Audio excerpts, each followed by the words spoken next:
नमस्कार दोस्तों, hello guys, कैसे हो। तो आज की वीडियो में हम बात करने वाले डेटाबेस डिज़ाइन के बारे में, मतलब कि वो क्या होता है, कैसे हम डेटाबेस को डिज़ाइन कर सकते हैं और वो कौन कौन से टाइप्स है जिनकी मदद से हम डेटाबेस को डिज़ाइन करते हैं। ठीक है। सो गाइस, कोई भी टाइम वेस्ट न करते हुए चलते हैं वीडियो की तरफ। So guys, this is Prasad and welcome to PM Guru.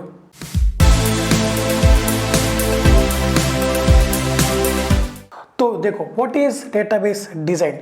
तो अब मैं इसका एक रियल टाइम एग्जांपल दूँ तो देखो, अगर मैं बात करूँ हमारे घर की, मतलब कि हमारे होम की, हम कभी ना कभी तो लाइफ में हमने कंस्ट्रक्शन देखा होगा, राइट। वहाँ पे क्या होता है कि डायरेक्टली घर बनना शुरू तो नहीं होता ना, डायरेक्टली कंस्ट्रक्शन शुरू नहीं होता। पहले एक पेपर के ऊपर प्लान तैयार होता है, ठीक है। जो आर्किटेक्ट, जो इंजीनियर होता है, वो एक प्लान बना के आपको देता है कि भाई यहाँ पे किचन होगा, यहाँ पे हॉल होगा, ऐसा वो आपको प्लान बना के देता है, ठीक है। तो इस वाले केस में अगर मैं उसको कंपेयर करूँ तो क्या होगा, जो प्लान था ना हमारे घर का, वो बन जाता है आपके डेटाबेस का डिज़ाइन। आपका जो घर है वो बन जाएगा आपका डेटाबेस, और जो इंजीनियर है वो बन जाएगा आपका डेटाबेस डिज़ाइनर, ठीक है।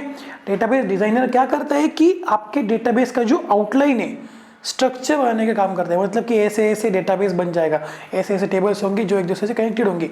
तो ये जो स्ट्रक्चर है, ये जो डिज़ाइन है, वो बनाने का काम करता है आपका डेटाबेस डिज़ाइनर, ठीक है।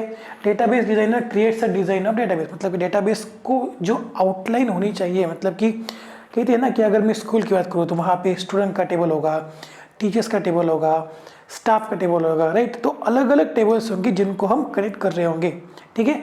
तो डेटा डालने से पहले मुझे डिज़ाइन चाहिए होगी डेटाबेस की, तो वो देगा हमारा database designer.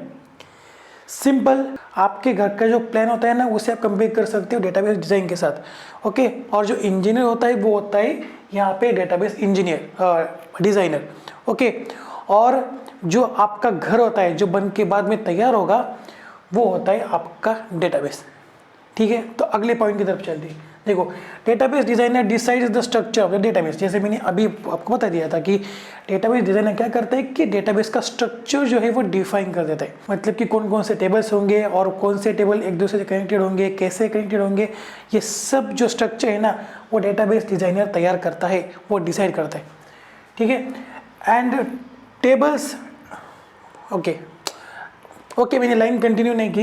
Database designer decides the structure of database tables and decides the relation between all the tables of the database. मतलब कि डेटाबेस में जितने भी टेबल्स हैं उनके बीच में जो रिलेशन है वो भी डिसाइड करने का काम जो है वो डेटाबेस डिजाइनर करता है, राइट। तो अगला पॉइंट देखते हैं। They plot the entire database system on the canvas using visualisation tools. मतलब कि क्या होता है कि कुछ टूल्स होते हैं जिनकी मदद से डेटाबेस डिज़ाइनर जो है वो डिज़ाइन तैयार कर देता है आपके डेटाबेस की, ठीक है। तो अगला पॉइंट कि there are mainly two ways, मतलब कि डेटाबेस डिज़ाइन करने के मेनली दो तरीके हैं, ठीक है। पहला है एंटिटी रिलेशनशिप डायग्राम और दूसरा है रिलेशनल स्कीमा। तो अब हम क्या करेंगे कि इन दोनों को वन बाय वन देखेंगे कि ये क्या होते हैं, ठीक है। सो पहला टाइप जिसकी मदद से हम डेटाबेस को डिज़ाइन कर सकते हैं वो है ER डायग्राम, यानी कि एंटिटी रिलेशनशिप डायग्राम। अब इसका मतलब क्या है और मैंने ये जो डायग्राम बनाई है वो क्या है, ये हम अभी देखने वाले हैं, ठीक है।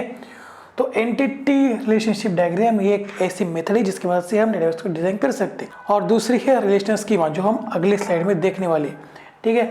तो यहाँ पे क्या होता है, देखो, कस्टमर नाम का एक टेबल है, आप इसको एंटिटी मान सकते हो, ठीक है।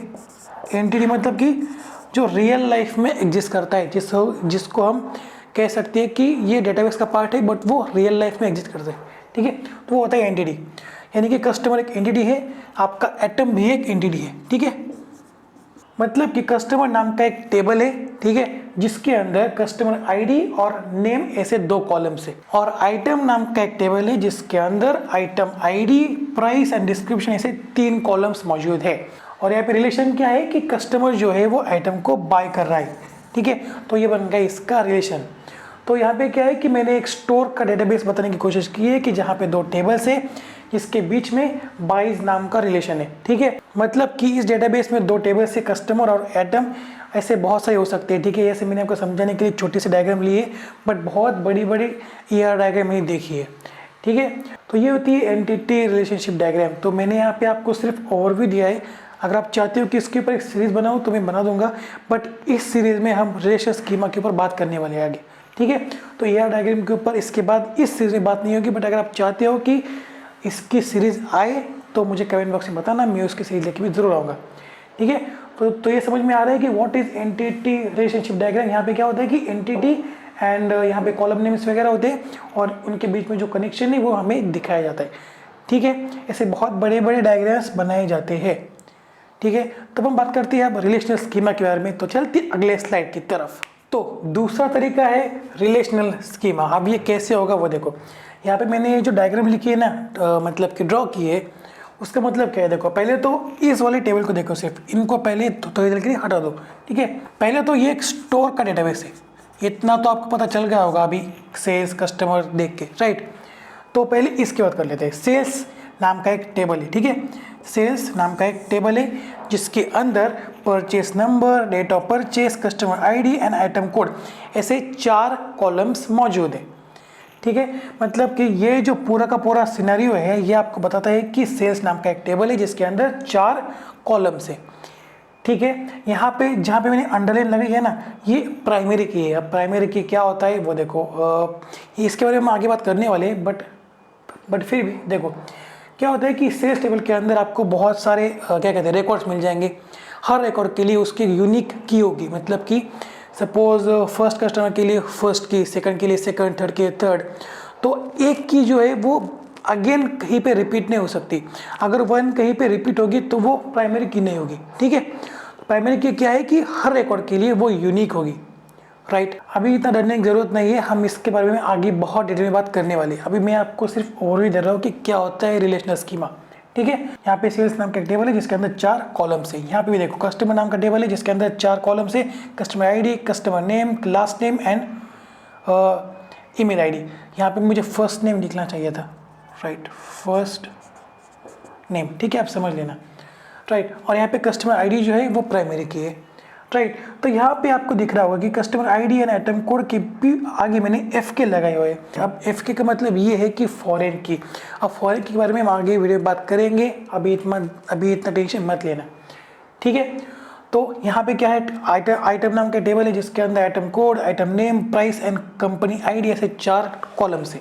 और कंपनी नाम का टेबल है जिसके अंदर कंपनी आईडी, कंपनी नेम और फोन नंबर, ऐसे 3 कॉलम्स है, ठीक है। और ये जो टेबल्स है वो एक दूसरे से कनेक्टेड है इन लाइन की वजह से। मतलब कि ये लाइन बताती है हमें कि ये टेबल्स कैसे कनेक्टेड है एक दूसरे से। कस्टमर टेबल जो है वो कनेक्टेड है सेल्स टेबल से, आइटम भी कनेक्टेड है सेल्स टेबल से, और कंपनी जो टेबल है वो कनेक्टेड है आइटम टेबल से। अब इतना टेंशन की जरूरत नहीं है, मैं इसके बारे में बहुत डिटेल में वीडियोस बनाने वाला हूँ, ठीक है। अभी इतना समझ लो कि व्हाट इज रिलेशनल स्कीमा और what is database design, okay. तो अभी तक हमने इसे डेटाबेस को डिजाइन किया है। जो फर्स्ट स्टेप होती है वो होती है डेटाबेस डिजाइन, ठीक है, डेटाबेस डिजाइन।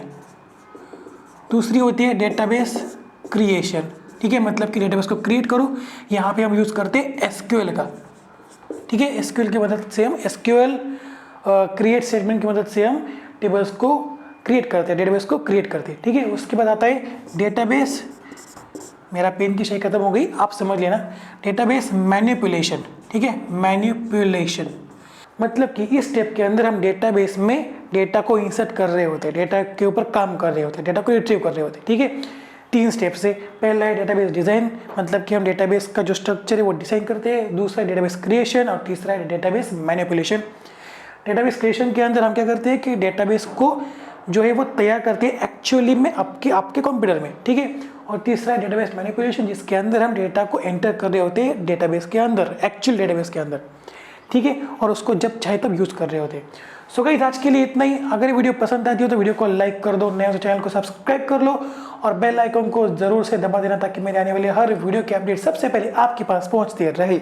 तो मिलते हैं अगले वीडियो में, तब तक के लिए see you, have a good day and bye.